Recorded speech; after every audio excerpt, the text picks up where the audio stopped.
El título es Habitantes de la oscuridad, fauna cavernícola ibero-balear, y de alguna forma este título es un poco de publicidad a lo que luego os comentaré un poco. Bien, pues yo lo que quería era, antes de hablar de la fauna cavernícola, que es algo que creo que los asistentes a este curso y yo mismo conocemos un poquitín mejor, porque visitamos las cuevas de una forma asidua, me gustaría poner la fauna cavernícola en un contexto más global, en la biosfera, en esta biosfera que nos rodea de este planeta Tierra, en el que, bueno, vivimos un poco deprestados y que posiblemente, como sigamos molestando a los verdaderos inquilinos, es posible que nos dé una patada y nos vayamos fuera. De manera que lo que quería hablar de esa biosfera, y aquí es donde esta imagen que quiero mostraros es, bueno, pues lo que todo el mundo entendemos por biosfera, toda esta sociedad entiende por biosfera, es esa biosfera formada por árboles, por plantas, por una vegetación exuberante que lo rellena todo o que vive en todas partes, en el agua, en la tierra, por todas partes. La que desconocemos más justamente es esa biosfera que de alguna forma no vemos o no podemos ver de una forma fácil, aunque nosotros como espeleólogos, bueno, pues solemos visitarla, ¿no? Pero la sociedad en general no la conoce bien, no conoce esta biosfera justamente. Esta que veis aquí, que no veis nada, pues es justamente la biosfera que conocemos nosotros. Es una vida sin luz, totalmente, no hay ni un solo fotón de energía solar y evidentemente no parece tarea fácil que la vida prospere en estas condiciones, pero contra todo pronóstico, la vida sí que se abre camino. De hecho, este personaje que vemos aquí, que me encanta mostrar en alguna charla, es Ian Malcolm de Parque Jurásico, uno de mis protagonistas favoritos, y que dice que, bueno, en ese contexto de que los dinosaurios pues no podrían prosperar o sobrevivir en el Parque Jurásico, sin embargo, sí que se abren paso. Porque la vida es así, la vida con nada que le demos, con ningún tipo de, con una pequeña y escasa oportunidad que le demos, prospera. Y esa vida que vive sobre este planeta, que forma parte de la biosfera, vive también en plena oscuridad, en una oscuridad total, donde la vida puede desarrollarse, tanto en los fondos oceánicos, donde la vida prospera de una forma muy importante, donde alberga una gran biodiversidad, en los fondos de los lagos, y para nosotros en la corteza terrestre. En esa corteza terrestre, donde ahora luego veremos, se desarrollan las cuevas que nos hablaba Policar Garay. Es importantísimo que veamos, conozcamos esa biodiversidad justamente en este contexto, en el contexto de la corteza terrestre, que es donde están las cuevas, en definitiva, donde se desarrolla. Pero no solamente las cuevas, la biosfera va algo más allá. Lo que pasa, ¿qué es la corteza terrestre? La corteza terrestre es una pequeña y delgada parte de este planeta. Un planeta que tiene unas dimensiones enormes. Son 6.370 kilómetros de radio solamente lo que tiene este planeta. De estos 6.370 kilómetros, una pequeña parte, tan solo unos 35 kilómetros, de 5 a 70 kilómetros, es lo que comprende la corteza terrestre. En definitiva, en esta corteza terrestre, que es donde en parte de ella se desarrolla la vida, se desarrolla la biosfera. Para poner un símil, a mí me gusta mostrarle a mis alumnos en la facultad, pues mostrarle, no sé si lo vais a ver esto, es un cuchillito, y esto es una círula. Pues esto, para la vida que se desarrolla justamente en la biosfera, en la corteza, esto que vemos aquí, esto tan pequeñito, esto tan delgado, es lo que forma parte de la corteza terrestre. Si cogiéramos un metro y lo estiráramos y llegáramos, no me vais a ver del todo, pero llegáramos a abarcar un metro, tan solo la corteza terrestre son 5 milímetros, apenas nada. Y en ese apenas nada es donde la vida, la vida se desarrolla, pero no en toda tampoco. Hay un problema y eso Julio Verne lo sabía. Julio Verne, cuando metió a sus personajes en el volcán y viajó al centro de la Tierra, le pasaba un problema, y es que la temperatura subía mucho. Hay una cosa que se conoce como, con el nombre que muchos conoceréis vosotros, como gradiente geotérmico. Más o menos hay una media de cada kilómetro sube la temperatura unos 30 grados. Eso quiere decir que dentro de esa corteza terrestre la biosfera llega hasta, bueno, 30 grados por kilómetro, pues soportar 100 grados ya es una animalada, porque se descomponen las proteínas, pero bueno, podría ser razonable que se llegara a unos 30 kilómetros. De hecho, en esta corteza terrestre que vemos aquí, la vemos perfectamente, esa corteza continental, esa corteza oceánica que forma parte, la vida prácticamente hacia unos 3 kilómetros prácticamente se hace bastante insoportable. No del todo. Hay cositas como esta, algunas bacterias, como le pasa a esta arquea, a esta Menatoporis handleri, que soporta hasta 122 grados centígrados. Es decir, puede vivir a esos 3 kilómetros, los puede soportar. De hecho, curiosamente, la pobre bacteria esta arquea ni con bufanda resistiría en el desierto más cálido de este mundo. Es decir, se muere fácilmente a los 90 grados centígrados. Pero hay una vida de bacteriana, una vida incluso de eucariotas en estos 3 kilómetros de profundidad de la corteza terrestre, en esta biosfera que llega a esta profundidad. Son generalmente cosas de este estilo. Cosas de este estilo que están con nosotros, que están en este planeta más de 3.000 millones de años. Son sobre todo arqueas o bacterias extremófilas que pueden resistir a estas concentraciones. Pues aquí en esta biosfera es donde prospera una gran cantidad de diversidad, de la diversidad que menos conocemos, pero que forma parte del elenco genético con el que contamos a la hora de imaginar que podemos trabajar genéticamente con ese elenco genético y poder, bueno, pues que la vida prospere, la vida del ser humano pueda prosperar y pueda utilizar este elenco genético que apenas ahora estamos conociendo. Bien, pues yo quería evidentemente mostrar aquí también qué hay debajo de esa corteza. Evidentemente esa corteza está formada por un manto. En la parte superior del manto, incluso dentro de la misma corteza terrestre, hay unas zonas totalmente líquidas de magma, donde la vida evidentemente no tiene ningún porvenir, no hay posibilidad de vida. En esta especie de escenario que ahora es tan popular por el tema de La Palma, de los volcanes de La Palma, ahí la vida es imposible. En el infierno de Dante, la vida no puede prosperar y no prospera de ninguna de las formas. La vida necesita otro componente más, y es, la luz no, el agua. El agua es fundamental. En esas condiciones donde la roca permite percolar algo de agua y hay una cierta porosidad en la roca, la vida es posible. ¿Hasta dónde? Hablábamos antes de las arqueas. Bueno, pues el caso paradigmático que se conoce es el de las minas de oro de Sudáfrica, donde se han descubierto a más de 3 kilómetros de profundidad, 3,6 kilómetros, algunas arqueas, como esta que vemos en la microfotografía.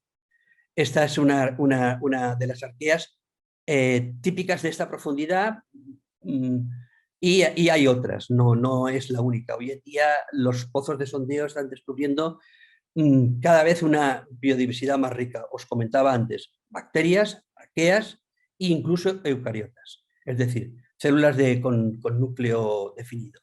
¿Vale? También hay a estas profundidades.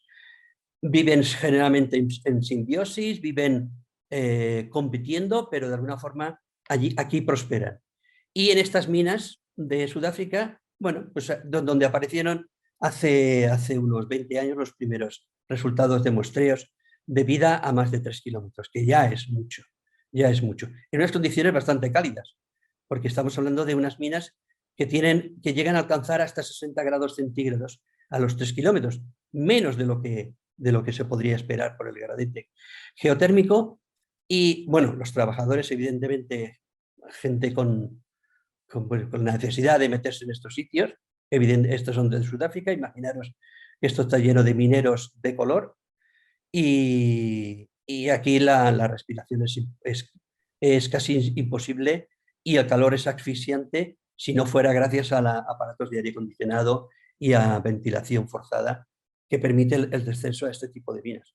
Pero bueno, el oro es, ya sabéis que, bueno, pues es el oro, es el petróleo de los ricos. Bien, pues en las condiciones de las cuevas, en las condiciones del karst que tan excelentemente nos explicaba el Policar, el karst se desarrolla en rocas donde se permite donde hay una cierta disrupción, a veces más, a veces menos, pero se permite que esta corteza terrestre sea excavada hasta un cierto límite, hasta donde llegan las aguas.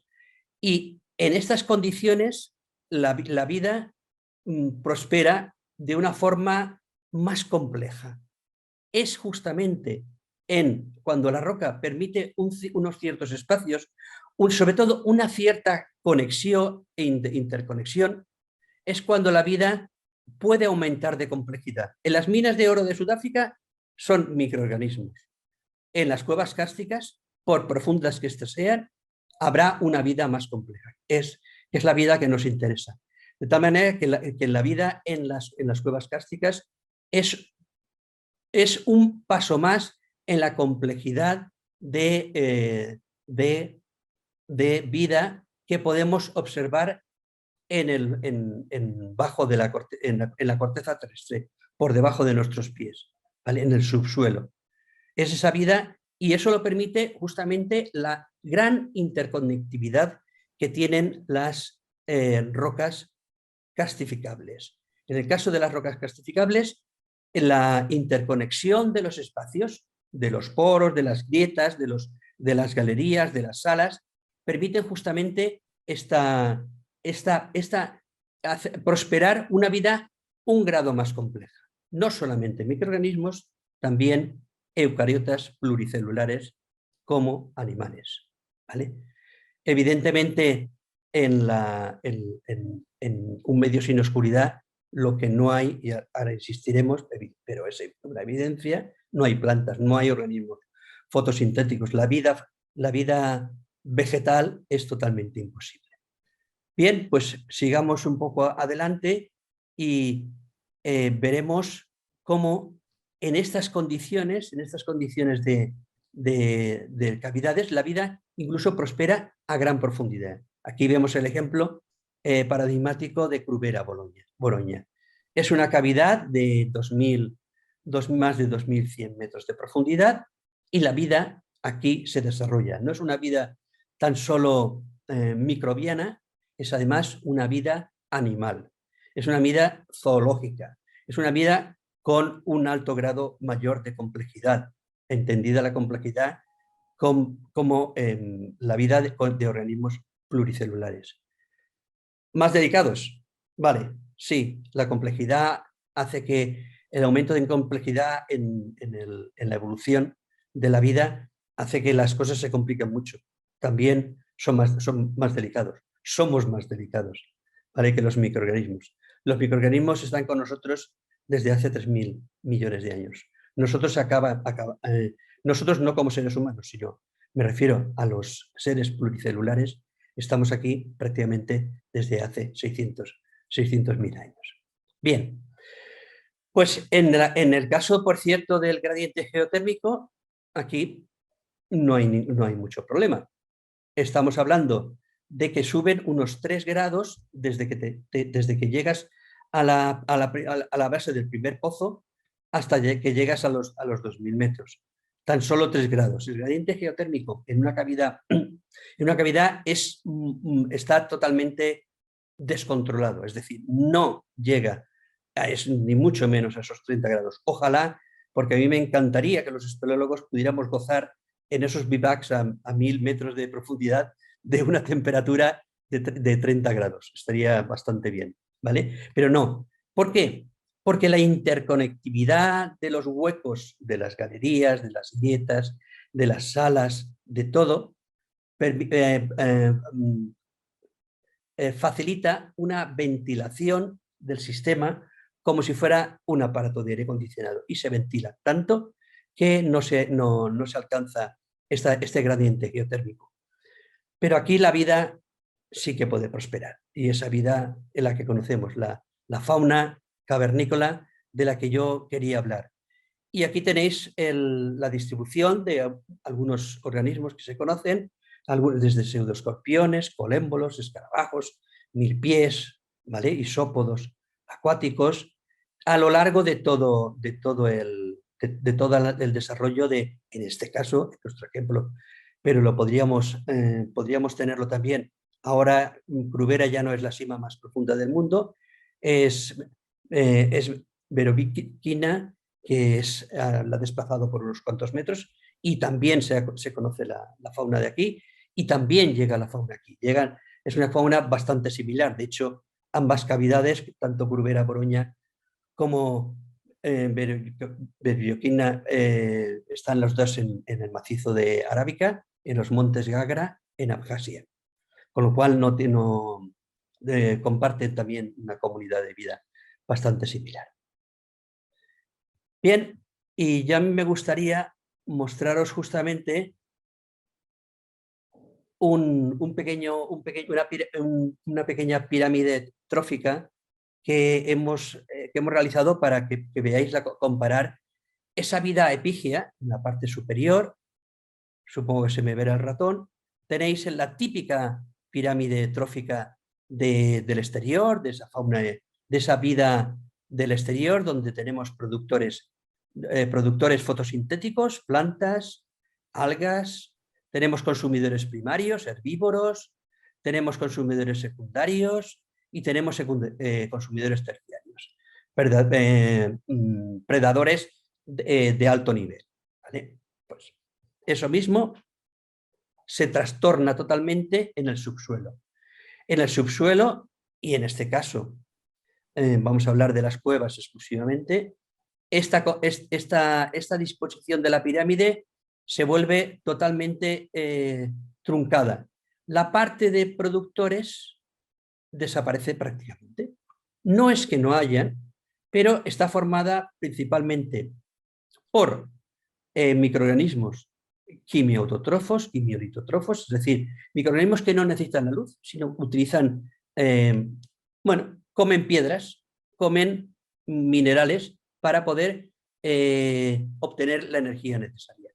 Pero generalmente las cuevas están, y no siempre, hay excepciones y maravillosas excepciones, en las cuevas están representados por unas poblaciones, una biomasa muy, muy escasa, con lo cual, si no hay productores primarios, porque no hay plantas, no hay luz, no hay un solo fotón, estos quimiolitotrofos, estas formas, no suponen una parte muy pequeña de la base de su pirámide trófica. Con lo cual, eso quiere decir que no habrá muchos consumidores primarios. Lo que sí que habrá son muchos consumidores secundarios y depredadores. Generalmente realizando un ciclo de yo me muero y yo te como, yo sobrevivo, yo intento cazarte, yo intento aprovecharme de lo que hay. De hecho, una de las cosas que uno de los prestigiosos bioespeleólogos franceses Bandel decía, es que son que es muy malo ser justamente exquisito comiendo en el medio subterráneo, en las cuevas. En las cuevas ser exquisito es malo. Un opilión, que es, en el exterior puede ser un cazador exclusivo, en el interior de la cueva ha de ser polífago, ha de comer de todo. Le va a dar de igual comerse un resto orgánico, un cadáver, que disfrutar de una presa viva. Este oportunismo en los ecosistemas cavernícolas es realmente algo muy, muy importante para poder sobrevivir en las cuevas. De hecho, de la complejidad de vida animal que pudiera sobrevivir en las cuevas, de los 35 filos diferentes que hay en zoología, desde poríferos hasta cordados, tan solo de los 35, tan solo 14 se conocen en las cuevas.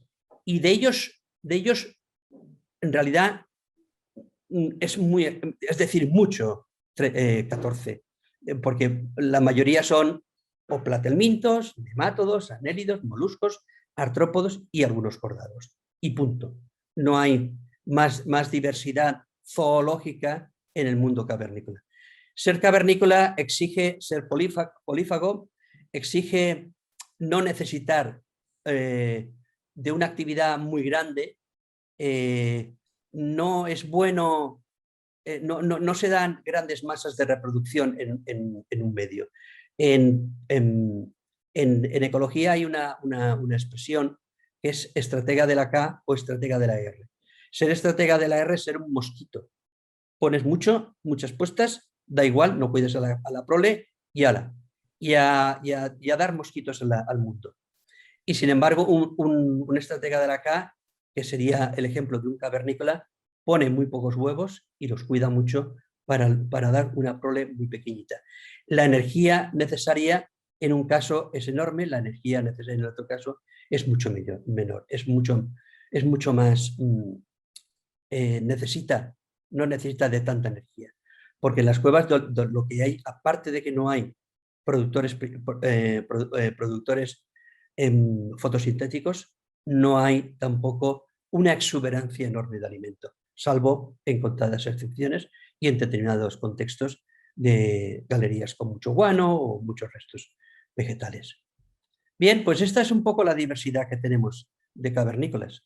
Aquí veréis, contemplaréis los 14 filos de los que hemos hablado: porífero, nidarios, platelmintos, nemátodos, en fin, nemertinos, anélidos, quinorrincos, todos ellos con sus, he puesto aquí, no sé si lo veréis todos, el número de especies, perdonad, a ver, el número de especies que hay en el mundo y el número de especies cavernícolas, realmente muy pocas. ¿Vale? Tan solo los artrópodos son realmente, en el mundo, en las cuevas, son realmente, bueno, los que se llevan el gato al agua. Son del más de 1.000.000 de especies, habrán se supone, unas 10.000 especies. No hay tantas descritas, hay un poco menos. Bien. Bueno, pues este es el contexto que tenemos. Si os fijáis también, por aquello de que somos próximos a ellos, fijaros, en los cordados tenemos 64.763 especies descritas en el mundo y apenas hay 100 entre peces y anfibios cavernícolas. Bien, hay cosas como poríferos cavernícolas, pero hay una especie, es de Croacia. Hay onicóforos, son estos preciosos animales terciopelo. Bueno, son preciosos, pero si fuera su presa no te gustaría, porque, entre otros casos, los onicóforos escupen una sustancia pegajosa para las presas y encima colaboran y despedazan la presa para compartirla con sus compañeros onicóforos. Muy gracioso el gusano terciopelo. Bien, pero vámonos. Bueno, hay peces a nivel mundial, peces cavernícolas, como este precioso ejemplo de China, Hay evidentemente el Proteus, había que sacarlo, no hay una charla de bioespeleología que no saque el Proteus, aquí lo tenéis, es una maravilla de organismo, un estratega perfecto de la K, vive 100 años, más de 100 años, y se empieza a reproducir cuando ya tiene 20 y tantos. Es un poquitín tardío y apenas pone huevos, evidentemente. Y ahora vamos a centrarnos en la fauna cavernícola ibérica, ibero-balear. Y para eso, Manuel González Ríos, que lo tenemos por aquí, nos dejó esta preciosa foto de un pececillo. Es una población, digamos, no cavernícola, no estrictamente cavernícola. Tiene unas ciertas adaptaciones.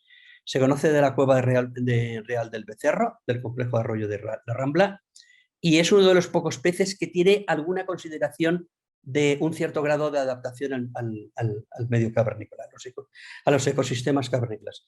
Pero no hay poco más. Eso no quiere decir que no encontremos salamandras, que no encontremos tejones, que no encontremos ranas en las cuevas. Perfecto. Pero no están adaptados a las cuevas. No tienen una adaptación. Hay ejemplos de anfibios y ejemplos de peces en el mundo, en otras cuevas del mundo, pero en la fauna ibérica, por desgracia, bueno, por desgracia, pues eso tampoco da igual, pero bueno, no hay vertebrados cavernícolas a excepción de este maravilloso ejemplo, que es tiene un, como me diría mi amigo Vicente Ortuño, es un cavernícola de medio pelo, ¿vale? Pues esto es lo que le sucede al Squalius alburnoides, ¿vale? Que es un pececillo. Bueno, y voy a hacer un repaso muy rápido de un elenco de diferentes grupos representados en la fauna cavernícola. Pelisarius, perfecto, el escorpión, vive también un poco fuera, también es otro cavernícola de medio pelo, pero me gusta ponerlo porque es un escorpión. Todo el mundo conoce los escorpiones, los alacranes. Pues este es el único ejemplo. Hay otra especie descrita de Andalucía, de una cueva andaluza, pero no es descrita con unos restos. Bien, evidentemente los pseudoscorpiones, por Dios.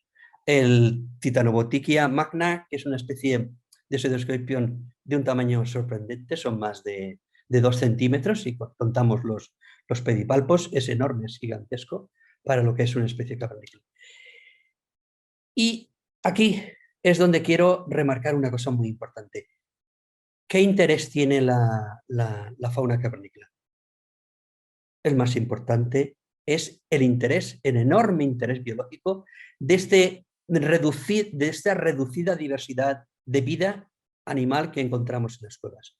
Este es un ejemplo de los centenares de ejemplos que tenemos en la península ibérica y en las Islas Baleares de fauna cavernícola, especialmente, primero, relicta, endémica, exclusivamente de un macizo o unos pocos macizos o una región determinada, o de una cordillera o sistema o cadena montañosa determinada, y donde prospera una fauna realmente única. Y eso quiere decir un acervo genético único, no hay otro, no está repetido.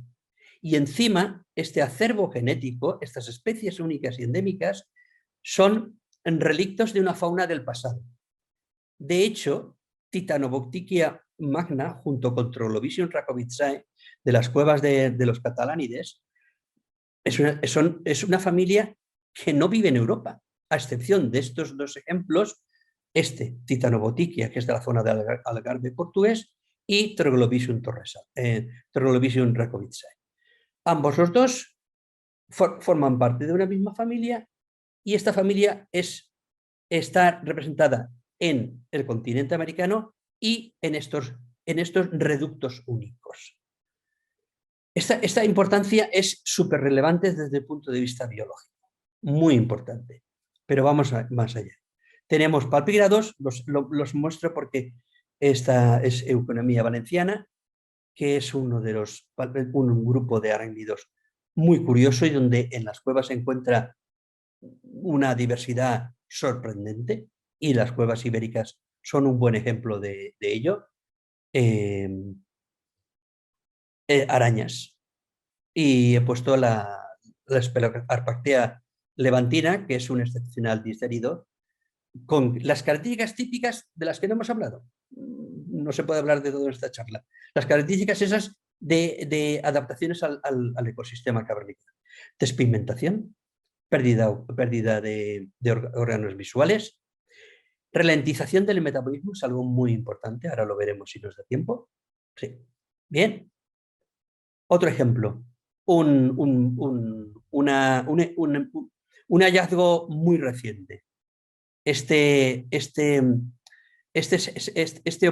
opinión, el laneator se encontró y es exclusivo de momento de la cueva de la Cija de Fortanete y ha dado lugar a una discusión paleogeográfica muy relevante porque realmente es un relicto único que vive en otras partes del mundo, en otros continentes, pero no aquí en Europa. Las batinelas, un ejemplo perfecto de un grupo de crustáceos realmente muy importante porque tienen esa otra parte de aplicación para el ser humano. Nos importa mucho el consumo de agua. Sin el agua ni regamos, ni cultivamos plantas, ni podemos beber. Pero es muy importante la vida que hay en esas aguas subterráneas, en las cuevas, en los ríos subterráneos. En esos ríos que recorren las cuevas están llenas de este tipo de fauna. La existencia de esta fauna es fundamental porque ellos son los que depuran las aguas, ellos son los indicadores de las aguas subterráneas, que suponen un 25% del agua disponible dulce en este planeta hoy actualmente, y lo supondrán más.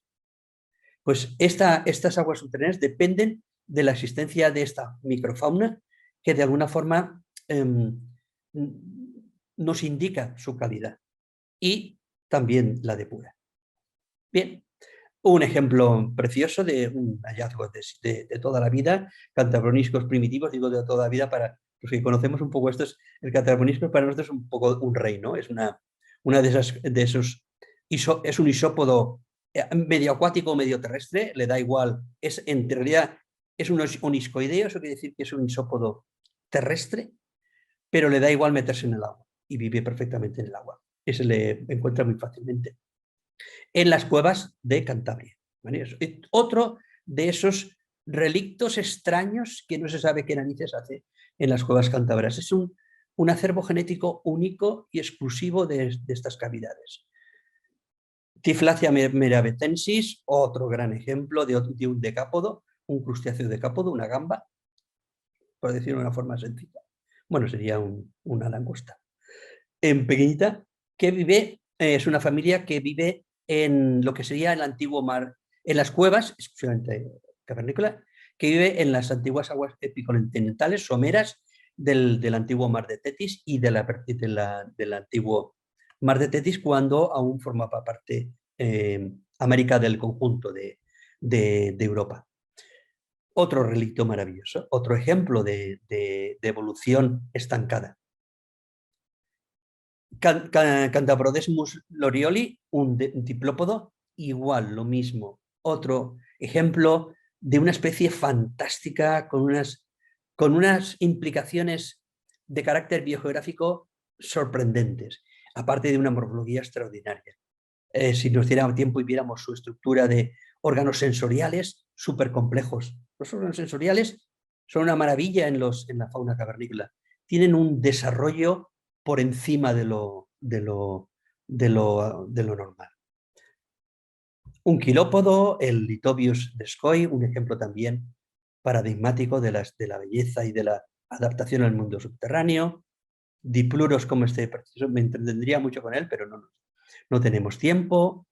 Coletinias del tamaño de gigantescas, de este tamaño, yo las he visto, es impresionante cuando te suben por las manos, son totalmente cavernícolas de la zona del Algarve. Plecópteros, ¿quién podía imaginar que hay plecópteros cavernícolas también? Como este plecóptero hallado y fotografiado por Adrià y Miralles, precioso.